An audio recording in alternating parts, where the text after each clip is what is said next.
Who hasn't dreamt about visiting the coastal city of Venice, Italy? The city of canals, or the floating city? Yes, we're talking about the same canal city we associate with romantic getaways.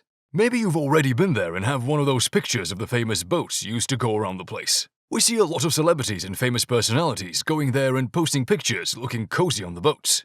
Other than the canals, the city is also known for its striking architecture. But in recent years, Venice has been at an increased danger of flooding. In today's video, we're going to talk about how Venice became a dangerous city and what is being done to prevent it from going under. Let's dive right into the video. Lately, the coastal city of Venice is on the verge of becoming the next Atlantis, and not the Dubai version. Part of the problem is the impact of tourism and climate change. Venice suffers from quite a few major issues. First, there's the environmental issue, being that sea levels are rising due to climate change, which is causing floods in the city. Then there's the fact that water traffic has become a mix of traditional and modern boats which clog up the canals. The canals themselves are an almost closed-off body of water with only 3 narrow openings towards the Adriatic Sea, resulting in sewage and other kinds of pollution, only adding to the problem. Garbage is being thrown in the water, a rather difficult thing to steer clear of. Finally, there are the waves. Natural waves in the Venice canals are small, few and far between.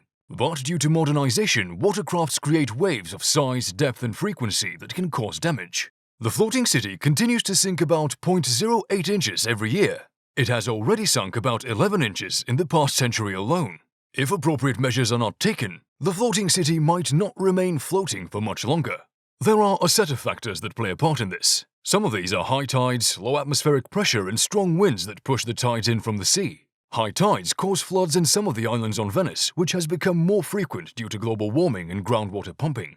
The Ministry of Infrastructure and Transport, Venice Water Authority, approved a project that was proposed to protect the city. The project was approved by then Prime Minister Silvio Berlusconi in 2003, and it was named MOSE, which stands for Modulo Sperimentale Elettromeccanico, or Experimental Electronical Module. The name MOSE was chosen as a reference to the biblical character of Moses who parted the Red Sea. The aim of the project was to install mobile gates into the sea that would prevent high tides from entering the canals of the city. It involves the construction of 78 gates across the 3 canals that connect the channels to the sea. The largest of these gates was said to be 97 feet long, 66 feet high, and 15 feet thick. All this was planned in order to make the gates heavy enough to withstand the pressure of the tides. Each of the gates is issued to weigh about 250 to 300 tons. For them to function accordingly, their base needs to be firm and set.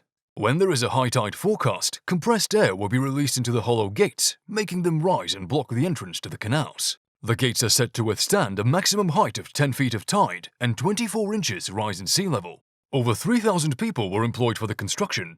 MOSE was originally planned to cost about $4.5 billion to the Italian government. However, the actual expense was over $7 billion.